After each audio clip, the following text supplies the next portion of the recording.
세계에서 가장 높은 산이 히말라야 에베레스트 산입니다. 해발 8,848m 정도 됩니다. 1920년대부터 이제 그 산을 좀 정복하려고 등반하는 그런 시도들이 있었습니다.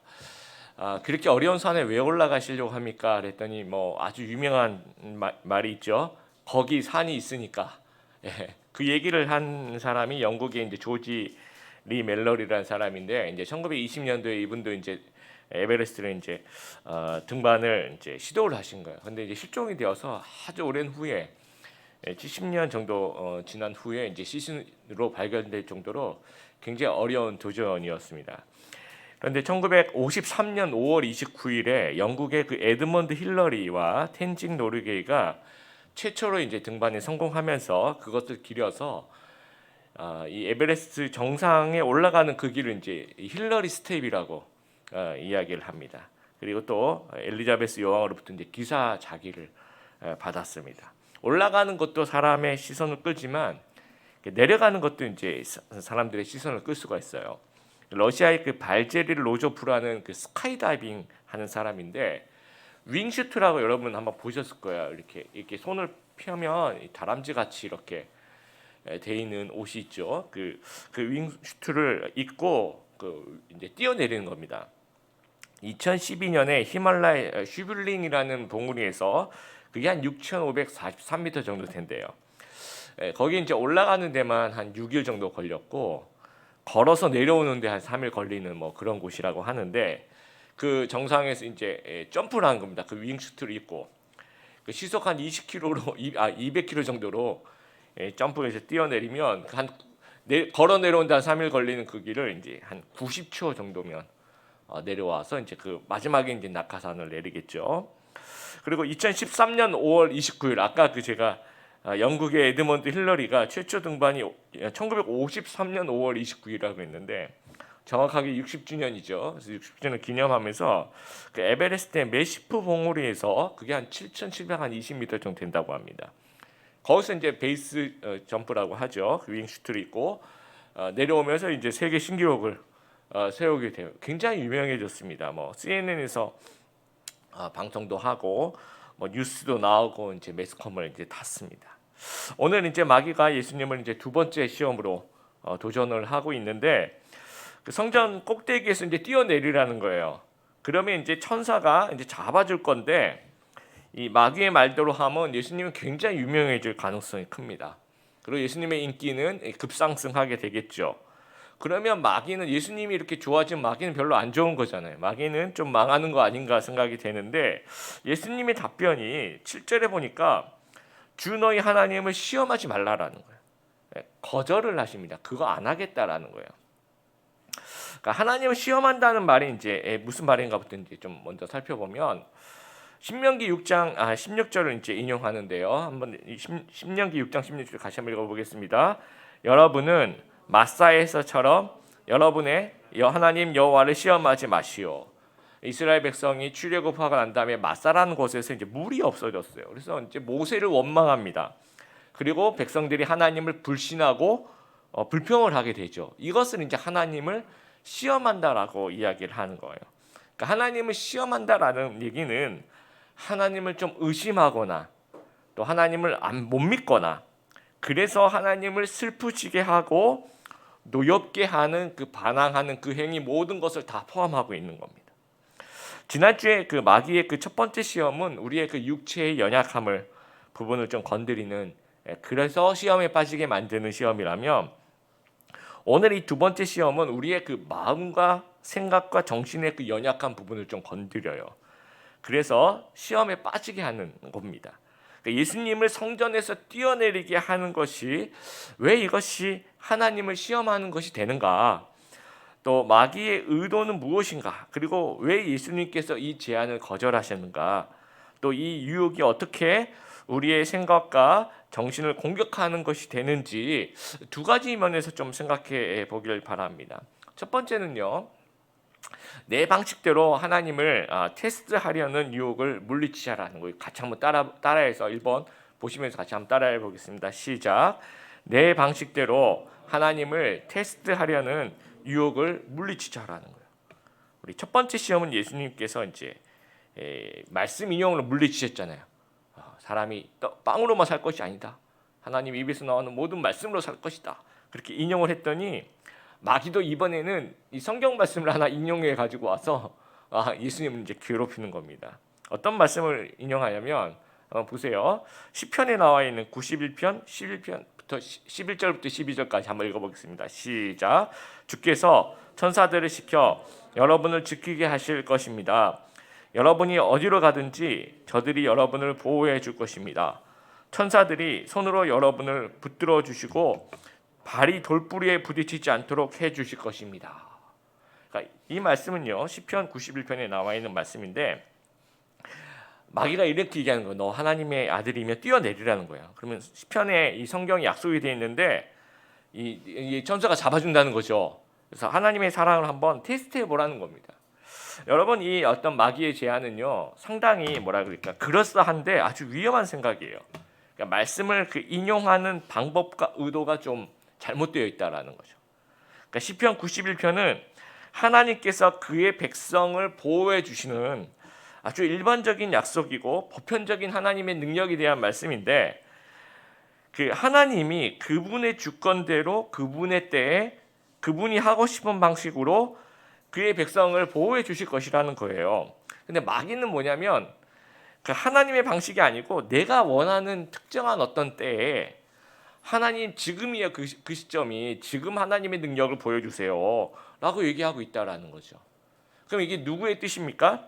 하나님의 뜻으로 우리를 보호해 주시는 건가요? 아니면 그 시험하는 자의 뜻으로 보호해 달라는 겁니다.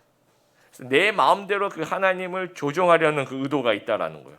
이게 하나님을 시험, 테스트하는 거예요. 이거 하지 말라는 겁니다. 그래서 다시 말하면 이제 사탄이 이렇게 꼬시는 거예요. 예수님이 이제 그 성전 꼭대기에서 뛰어내리면 시편 91편에 이제 나를 안 떨어지 그 말씀에 의거해서 나를 안 떨어지게 받아줄 거라는 거죠. 그래서 이제 그걸 테스트해 보라는 거야 하나님한테. 하나님 나를 받아주시면 진짜 하나님 살아 계신 거고 안 받아주시면 진짜 가짜라고 생각하겠습니다. 알겠죠?라고 얘기를 하는 겁니다. 근데 그래서 떨어지면 어떻게 돼요? 죽어요. 예, 여러분. 여러분 테스트할 필요도 없습니다. 근데 왜냐하면 이것은요 하나님의 살아계신과는 무관한 거예요. 두 가지 이유에서 그런데 첫 번째는 하나님은 그런 말도 안 되는 말에 일일이 대꾸할 이유가 없는 겁니다. 여러분 만약에 여러분이 바깥에 나와가지고 하나님 지금 계시면 저에게 내가 여기 있다라고 큰 소리를 한 말씀만 해주십시오. 지금 1분 드리겠습니다. 1분 안에 그 얘기를 안 하시면 저는 하나님이 없다라고 생각하겠습니다. 그래서 하나님이 1분 동안 대답을 안 했어요. 그러면 하나님이 진짜 안 계신 건가요? 네, 그거는 자기 억지죠, 그렇죠? 내가 그냥 테스트하는 겁니다. 마찬가지예요. 하나님의 그 존재하고는 상관이 없는 겁니다.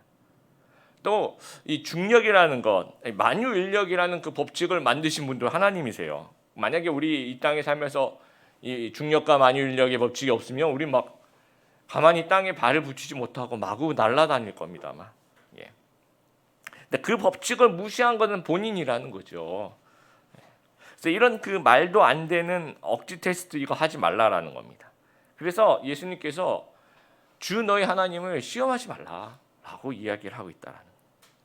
요즘에 IM 선교회라고 기독교가 굉장히 욕을 먹고 있죠. 대전에 본부를 둔 전국의 한 24군데 정도의 국제학교를 운영하는데 이걸 선교회라고 굳이 얘기를 해야 될까 참 그런 생각이 듭니다. 그냥 학교 처음부터 끝까지 학교 이렇게 했으면 좋았을 텐데 거기 이제 조 마이클 대표라는 분이 작년부터 이제 계속 그 어떤 뭐 수차례 집단 모임을 하고 하면서 이제 설교 중에 이런 얘기를 했대요. 우리가 그 동안에 이렇게 막 모여서 예배도 드리고 막 했는데도 한 명도 그 확진자가 안 나왔대요. 그래서 하나님이 코로나로부터 우리를 지켜주신다는 거예요. 그리고 하나님이 과학적으로 지켜주신다는 얘기를 하더라고요. 그래서 이제 그 마스크도 없이 막 밀집한 상태에서 막 춤추고 찬양하고 그 영상을 보니까 막 심지어는 막 머리를 맞대고 통성기도를 하고 그러면서 이제 결국은 300명이 넘는 확진자가 이제 계속 발생하고 있습니다. 네, 여러분 코로나는요 신앙의 유무와 관계없이 누구나 걸릴 수 있는 그런 질병이에요. 내가 기도를 열심히 했기 때문에, 내가 하나님을 굉장히 사랑하기 때문에, 또 하나님이 나를 엄청나게 사랑하기 때문에 난 안 걸려. 그런 거하고는 전혀 무관한 거라는 거죠. 이건 어디까지나 내가 기도를 열심히 했다고 해서 감기에 안 걸리고 그런 건 아니잖아요. 그렇죠? 그래서 하나님이 나를 특별히 사랑해서 나를 안 걸리게 할 거야. 이거는 엄연히 하나님을 테스트하는 겁니다. 하나님을 시험하고 있다라는 거죠. 이제 우리가 이런 잘못된 신앙을 자꾸 갖고 있으면 이 교회 신앙도가 계속 추락이 됩니다. 그래서 이제 나온 조사를 보니까 1년 동안에 작년 1월 정도에는 이제 기독교를 신뢰하십니까? 한국 교회를 신뢰하십니까? 라고 우리 사람에게 물어보니까 32%가 신뢰한다. 10명 중에 3명 정도. 이것도 굉장히 낮은 수치죠. 근데 1년 만에 그게 21%로 떨어졌어요. 10명 중에 2명만 신뢰한대요. 그래서 제가 궁금했어요. 그 10명이 예수님 믿는 사람을 포함한 그 10명일까? 이제 무작위로 그 물어볼 때는 예수님 믿는 사람도 대답을 할 수 있을 거 아니에요. 그래서 무작위로 그 물어본 거라고 하던데, 좀 더 자세한 설문에 보니까 비신자들, 예수님 안 믿는 사람들한테 물어보면요, 신뢰한다라는 퍼센티지가 9%예요. 그러면 여러분 10명에 물어보면 한 명도, 그렇죠? 한 명도 대답을 안 한다니까. 100명 중에 9명이 그래 신뢰, 이 정도라는 게 굉장히 그 바닥을 치고 있다라는 거예요. 크리스찬인 우리들이 이런 실수 의외로 많이 합니다. 그러니까 하나님이 나를 사랑해 주신다면 이거 꼭 해주세요라고 이제 테스트를 하는 부분이 있어요. 하나님 저를 사랑하시면 올해 안에 꼭 결혼하게 해주십시오. 내가 원하는 대학에 진학하게 해주시면 하나님 나를 사랑하는 줄 알겠습니다. 내가 정말 원하는 그 직장에 꼭 취직하게 해주세요. 내 중요한 시험인데 이거 꼭 합격하게 해주세요. 내가 아주 심한 병에 걸렸는데 꼭 낫게 해주세요. 여러분 이런 부분들이 나쁜 것이 아니라 정말 우리 성도님들 가운데서 이런 기도 제목이 저는 다 응답되었으면 좋겠어요. 그런데 이제 올바른 믿음이 뭐냐면 이게 진짜 기도 제목인 거죠. 이것이 하나님의 때에 하나님의 방식으로 하나님의 의도에 맞게 인도해 주실 것을 간구하고 믿음으로 기도하는, 이게 올바른 믿음이라는 거예요. 그런데 잘못된 믿음 뭐냐면 하나님 내 방식대로 응답해 주세요. 올해 안에 이거 해야 됩니다. 내가 기도한 대로 하나님이 이거 꼭 이렇게 해주셔야지 나를 사랑하는 겁니다. 이렇게 얘기하는 것은 잘못된 믿음이라는 거죠. 하나님을 내가 조종하는 거예요. 그래서 하나님을 내가 이제 테스트해 보는 겁니다. 그래서 의도대로 되면 내가 잘한 거고, 의도대로 안 되면 이제 되게 의심이 되는 거죠. 섭섭한 마음이 막 시험에 빠진다고 하죠. 그러면서 불신하게 되는 죄로 이끌어가는 것이 마귀가 정확하게 의도하고 있는 마귀의 함정이라는 겁니다. 그래서 하나님은 테스트의 대상이 아니라 믿음과 기대의 대상이라는 거 따라해 보겠습니다. 하나님은 테스트의 대상이 아니라 믿음과 기대의 대상이다. 예. 두 번째로 하나님이 아닌 세상이 정한 대로 살고 싶은 이 경향성의 유혹을 물리치라는 겁니다. 예수님 당시 가장 유동 인구가 많은 곳이 이제 예루살렘 성전이에요. 그 꼭대기에서 또 사람들이 이제 기도하러 오는데 거기 꼭대기에서 떨어지면 이 천사가 받아주는 이 퍼포먼스, 사람들의 엄청난 그런 어떤 주목을 받을 수 있는 거예요. 그러면 인기가 막 폭발을 하겠죠. 민심이 다 예수님께로 갑니다. 막 유력한 대선 후보가 되는 거예요. 근데 굉장히 넓은 길이고 좋아 보이는 길을 이제 제안하는 건데 예수님이 거절을 하세요. 왜 거절했냐면요, 이게 예수님을 향한 하나님의 뜻이 아닌 거예요.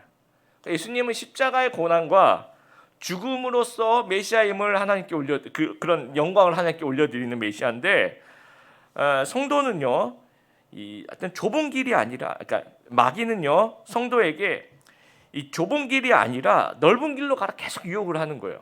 또 하나님이 우리에게 주신 그 길이 아닌데 좀 넓어 보이는 길, 좋아 보이는 길을 자꾸 가라고 이제 유혹을 하는 겁니다. 세상이 추천하는 방식으로, 다수의 사람들이 인정하는 방식으로 살아가라고 막 유혹을 하는 거예요. 이 굉장히 강력한 유혹인 것이 달콤해요. 막 좋아 보이거든요. 그리고 막 이렇게 살면 굉장히 안정적으로 살 것 같은 그런 생각이 많이 들거든요. 특별히 여러분, 우리가 첫 번째 내 방식대로 하나님을 테스트하는 유혹을 물리치자 제가 말씀드렸고, 두 번째는 세상이 정한 대로 살고 싶은 어떤 경향성이 있다. 라고 했는데 우리 동양권 안에서 특히 우리나라 사람에게는요 첫 번째보다 우리 지금 이 두 번째 그 측면의 유혹이 아주 굉장히 강력한 유혹으로 오는 것이 우리는 어떤 체면 문화 이런 것들이 있거든요. 제가 이제 미국에서 이제 시카고에서 유학을 할 때 청년부분들을 개척해서 우리 청년들하고 이제 잘 지냈어요. 겨울 방학이 돼가지고 이 청년들 좀 데리고 수련회를 좀 가고 싶었던 거예요. 그래서 이제 우리 수련회를 가자 그랬더니 이제 한국에서 유학 온 학생들은 이제 이 수련회가 뭔 줄 알아요. 한국에서 경험을 해봤기 때문에. 그래 너무 좋다 그러는데 이민 사회에서 좀 오래된 친구들은 이제 교회에 이제 나와본 경험 별로 없어가지고 어떤 친구는 수련회가 뭐냐고 자꾸 물어보더라고요. 우리 MT 같이 2박 3일 MT가 또 뭐냐고 물어보더라고요. 어디는 가가지고 2박 3일 정도 우리가 이제 뭐 같이 이제 성경 공부도 하고 말씀도 듣고 그런 거다. 그랬더니 교회에서 성경 공부도 하고 말씀도 듣는데 왜 거기 가서 하냐고 그러더라고요. 그래서 이걸 어떻게 내가 이 친구들을 이렇게 잘 이렇게 설득을 해서 수련회를 이렇게 데려갈 수 있을까 고민을 했어요. 그래서 겨울철에는 제가 물어봤어요. 너희 뭐 하고 노니? 이렇게 물어봤더니 뭐 이런저런 얘기를 하는데 이 친구들이 굉장히 원했던 것이 이제 스키를 타러 같이 가자는 거죠. 그래서 이게 제가 이제 뭐 지혜를 얻었다고 해야 될까요? 그래서 그러면 좋다.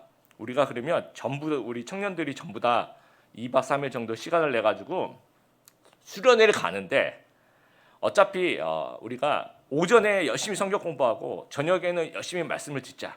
근데 오후에는 이제 스키를 타자. 이렇게 스키 수련회를 한 거예요. 저는 스키를 한 번도 타본 적이 없는데 그때까지.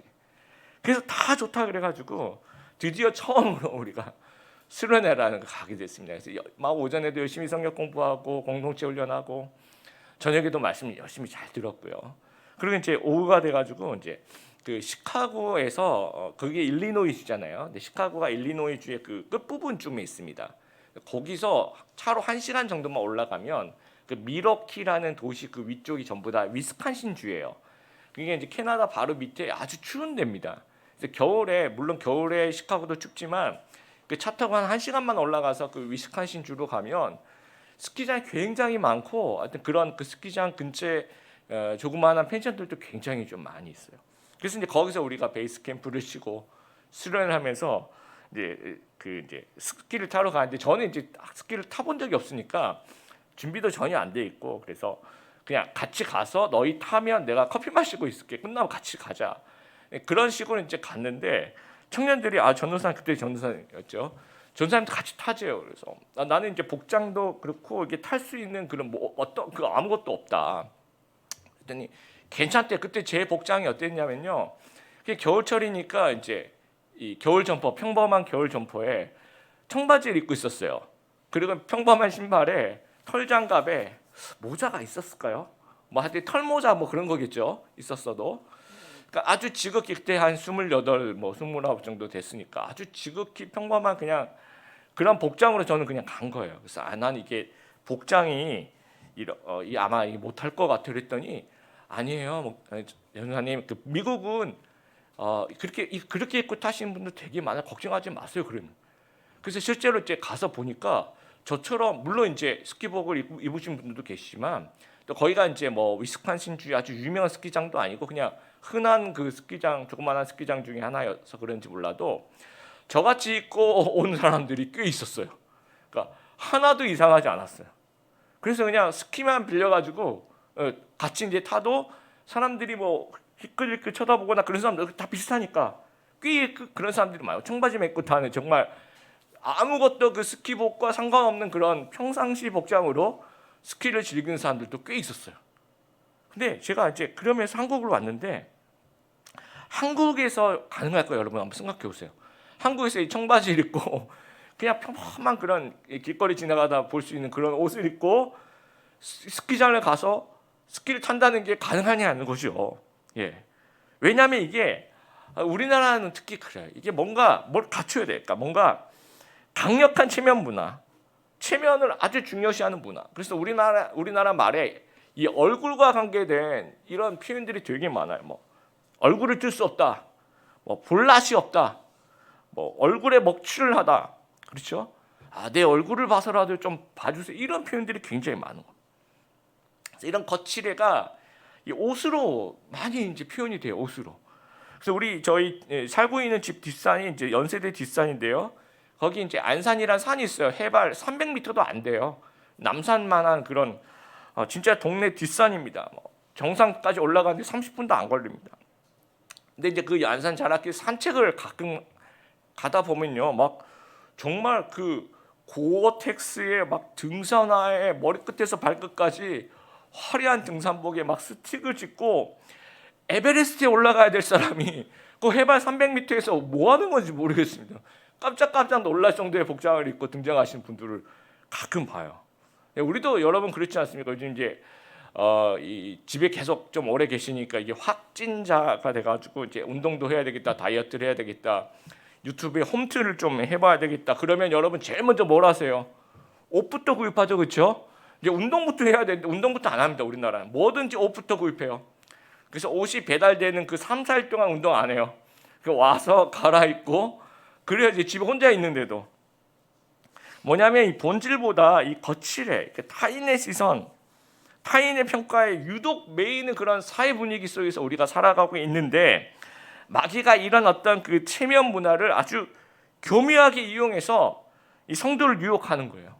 너희 이 정도는 살아야 돼. 학력이 이 정도는 돼야 돼. 너희 직장이 이 정도는 돼야지 사람들 보는 눈이 있잖아. 너 돈이 이 정도는 있어야지. 집도 이 정도는 있어. 너 결혼도 이 정도는 해야 돼. 라고 꼬셔버리는 거죠. 그렇게 그 사단이 제시하는 그 정도를 따라가다 보면요, 한평생 하나님을 따라갈 수 있는 시간 자체가 없어요. 그냥 한평생 세상의 노예가 되어버리는 거죠. 여러분, 하버드생들이 1학년부터 4학년 1학기까지는 분위기가 이제 월스트리트라든지 이제 금융권에 대해서 굉장히 냉소한데요. 야, 우리가 이렇게 열심히 공부해서 겨우 금융권 가냐 하면서 우린 좀 더 의미 있는 일을 해야 돼, 뭐 이런 학풍인데요.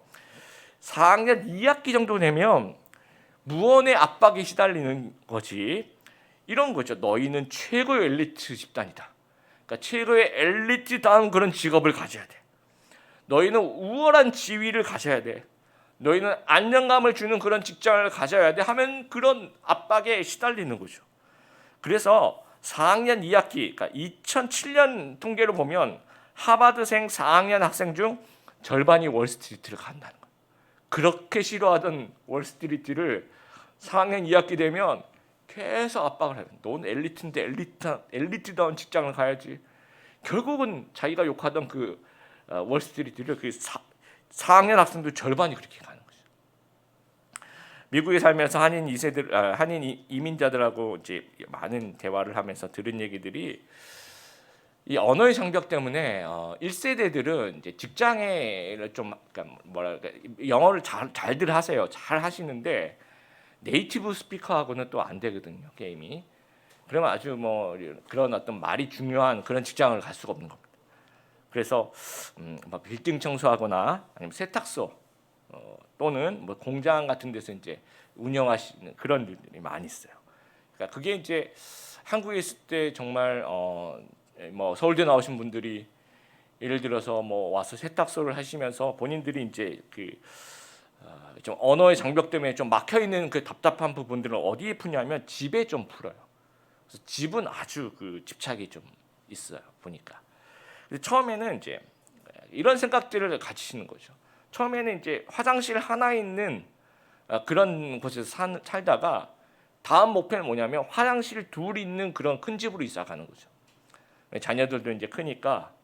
그리고 이제 화장실 둘 있는 큰 집에 가면 다시 목표가 생기는 거예요. 화장실이 하나 더 있었으면 뭐 미국에 있으니까 이제 친척들이 놀러도 오시고 뭐 그러면 이제 게스트하우스 같이 집도 좀 내드리고 싶고, 그러니까 그런 방과 그런 화장실이 좀 딸렸으면 좋겠고, 그렇게 평생 화장실의 개수를 이렇게 늘려가다 보면 인생이 끝난다라는. 그럼 나중에 돌아봤을 때 너 뭐했니? 그러면 저 화장실 개수를 늘리다 왔습니다. 이렇게 된다라는 거죠. 여러분, 제가 중학교 때 저희 반에 여호와의 증인 친구가 한 명 있었어요. 같은 학생이죠. 친구라기보다는. 예. 근데 이 친구가 공부를 아주 잘했어요. 반에서도 아주 상위권에 들 정도로 중학교 때. 근데 자기는 인문계 고등학교를 안 가겠다 그러더라고요. 자기는 공고를 가게 돼서 그래서 무슨 특별한 일이 있냐? 너 공부도 잘했는데 왜 그러냐 그랬더니 그때 이제 부산이었으니까 지금은 어떤지 모르겠어요. 그 당시에 그 부산에 있던 여호와의 증인들은 자기는 대학을 갈 필요가 없다는 거죠. 자기는 기술을 배워서 자영업을 하면서 전도를 할 거라는 거죠. 평생 내가 전도를 할 건데 대학에 왜 가냐 하면서 대학을 안 가더라고요. 그래서 자기는 그러니까 인문계 고등학교를 갈 필요가 없다는 거예요. 그래서 공고를 가겠다고 얘기를 하더라고요. 그 얘기를 들으면서 그때는 저도 어렸으니까 그게 이제 어떤 의미인지 잘 몰랐어요. 이제 이상한 거죠. 이상하다. 왜 그럴까? 근데 지금 이제 생각해 보면 굉장히 충격적입니다. 여러분. 어떤 부분에 특별히 이 말씀을 준비하면서 어떤 부분에 충격이냐면 이단들도 이제 세상을 따라 살지 않으려고 노력을 하는 거예요. 자기들이 생각하는 그게 그 믿음이 잘못되었지만 그걸 위해서라도 뭔가를 자기 희생하면서 그 어떤 세상이 주는 뭔가를 안 따라간다는 거죠. 근데 하나님의 백성이 막 세상을 따라가고 막 세상의 방식이 주는 그런 부분에 있어서 그 세상의 기준을 추구하고 세상의 기준이 내 목표라고 생각하고 따라가는 그런 삶을 사람이 살면 되겠느냐라는 말입니다. 오늘 설교 그 전 동영상을 보시면서 아미시 공동체에 대해서 잠깐 이제 봤는데 원래 이제 16세기 스위스의 그 제세례파에서 유래한 기독교 개신교 신앙 공동체 한 분파입니다. 근데 현대의 자본주의의 그 기술 문명 또 생활 방식 뭐 세계관 이걸 다 거부해요. 다른 방식의 삶을 살아가는 아주 독특한 집단입니다. 그래서 이들이 이제 전기도 없어요. 집에 촛불을 밤에 그리고 스마트폰도 없어요. 그 전화도 아까 25년 동안 전화를 놔야 되는지 안 놔야 되는지를 엄청 그 토론에서 내린 결론이 마을에 공중전화 하나 놓기로. 그래서 이제 떼르릉 울리면 누군가 지나가는 사람을 받아. 그러면 그 마을에 스미스 있죠. 스미스 좀 바꿔주세요. 그럼 바꿔주는 거. 뭐 그런 형식으로. 집이 없습니다. 자동차 아까 마차 타고 다니는 거 봤죠. 그리고 이제 복장도 300년 전 그런 거 복장이에요. 그리고 결혼을 하면 그 마을 사람들이 그 결혼한 사람들 집을 다 지어줘요. 예. 그리고 뭐 산하 제한 없이 아이들도 많이 낳고요. 그러다가 이제 어떤 일이 있었냐면 2006년에 그 아미시 마을에 이제 학교가 있어요. 그 아미시 학생들이 다니는 거기에 그 정신 이상자가 하나님에 대한 좀 불만이 있었대요. 그래서 이제 하나님에 대해서 좀 불만을 표현하고 싶어서 그 초등학교를 간 거예요. 가서 총기로 아이들 10명을 쐈는데 그 중에서 5명이 사망해. 나머지 5명은 좀 중상을 입고 치료를 받아. 그러고 난 다음에 자기 스스로 이제 자살을 하는 그런 사건이 있었죠. 그럼 미국도 이제 뭐 발칵이 뒤집혔죠. 근데 또 한 번 놀랐던 게 뭐냐면 이 아미시 마을 공동체 사람들이 범인의 그 자살한 그 5명을 죽이고 자살한 그 범인의 아내를 찾아가서 위로를 해주는 거예요. 그리고 자신들의 장례식에 그 범인의 아내들을 또 초청을 하죠. 그러니까 미국이 다시 한번 놀란 거죠. 이게 도대체 뭐냐? 그래서 인터뷰를 해보면 자신들은 성경의 가르침대로 이 범인을 용서하겠다라는 거죠. 그러니까 미국 사람들이 충격을 받는 게 뭐냐면 우리는 물질적으로 더 풍성한데 왜 정신적인 힘이 이렇게 약하냐는 거죠. 그러니까 저들은 물질적으로 아무것도 가진 게 없는데 왜 이렇게 정신적으로 풍요하냐라는 겁니다. 그래서 이 청년들이 그 아미시 청년들이 이제 다 크면 세상에 한 1년이나 2년 정도 나가보라 그런대요. 그래서 다른 사람들 어떻게 사는지를 보고 거기서 그게 좋으면 그렇게 살고 아니면 다시 돌아오라. 그럼 여러분 몇 퍼센트가 돌아올 거예요? 거의 대부분이 다 돌아온대요. 왜냐하면 그냥 이게 자기네들이 살아가는 그런 어떤 방식이 더 자유롭다고 생각하는 거예요. 더 좋다고 생각하는 거죠. 그래서 매 20년마다 2배로 성장하고 최근에는 지난 50년 동안 5배 정도로 성장하고 있는 미국에서 물론 숫자로 따지면 전체적인 숫자는 굉장히 작지만 아주 성장하고 있는 그 부분입니다. 그러면 제가 그들하고 똑같이 300년 전 복장을 입고 마차 타고 앞으로 다니자 그런 얘기를 하려고 하는 것이 아니라 우리도 좀 이런 마인드 좀 있어야 되는 거 아닌가? 이들이 어떤 물질 문명과 자본주의를 좀 거슬러서 살아가려고 한다면 우리도 물론 똑같이 우리가 이제 그런 모습으로 살아가는 것은 아니지만 우리도 우리 나름대로 예수님 믿는 사람으로서 이 어떤 그 세상이 주는 그 기준을 좀 거슬러서 살아가려고 하는 그런 도전 의식이 우리 안에 있어야 된다라는 겁니다. 마귀는 예수님한테 하나님의 아들이라면 이 정도는 살아야지, 이 정도의 인기는 있어야죠, 이 정도의 권위는 있어야죠, 이 정도의 그 명예는 있어야 됩니다라고 마귀는 예수님께 얘기를 해요. 또 오늘날 마귀는 성도들에게 너희들이 하나님의 백성이라면 이 정도는 좀 갖추고 살아야 된다라고 얘기를 하는 거죠. 여러분, 이런 속임수에 속지 않게 되기를 바랍니다. 이 세상이 우리에게 주는 강력한 속임수 중에 하나가 뒤처지면 안 된다라는 거죠. 근데 뒤처진다, 우리가 세상적인 기준과 잣대를 보면 이게 뒤처지는 게 있을 수 있어요. 또 앞서가는 것이 있을 수 있고 뒤처지는 게 눈에 보일 수 있어요. 그런데 하나님의 뜻과 하나님의 기준에 맞춰 보면 과연 그런 것이 존재할까? 한번 생각해 보세요. 하나님이 우리에게 주신 각자의 순종의 삶이 있잖아요. 각자의 사명이 있잖아요. 각자의 은사가 있잖아요. 그대로 그냥 묵묵히 걸어가면 되는 거 아닌가요? 말씀을 마무리합니다. 마귀는 유혹을 멈추지 않아요. 무대를 바꿔서 강도를 높여서 계속해서 예수님 또 우리 성도들을 유혹합니다. 또 정신적인 부분, 여러분의 마음과 생각을 계속 유혹해 나갈 거예요. 그래서 내 방식대로 그 하나님을 테스트하면서 의심하지 않는 저희들이 되기를 바라고, 우리가 막 세상 사람들이 생각하는 그런 멋나는 그런 삶, 폼나는 삶, 능력을 보여주고 싶은 그런 삶, 또 요즘에 우리 청년들이 쓰는 그 단어들 있잖아요. 플렉스한 뭐 이런 모습, 막 과시하고 싶은 그런 유혹을 좀 다 내려놓게 되길 바라요. 그래서 인기가 아닌 소명의 삶을 여러분 살아가길 바라고, 넓은 길이 아니라 좁은 길로 걸어가면서 나에게 주어진 그 길 묵묵히 걸어가는, 그래서 우리에게 날마다 그런 유혹이 올 때 주 너의 하나님을 시험하지 말라, 예수님께서 하셨던 것처럼 말씀으로 그 유혹을 물리치시는 귀한 우리 드림의 교회 성도들 다 되시기를 주님의 이름으로 축복합니다.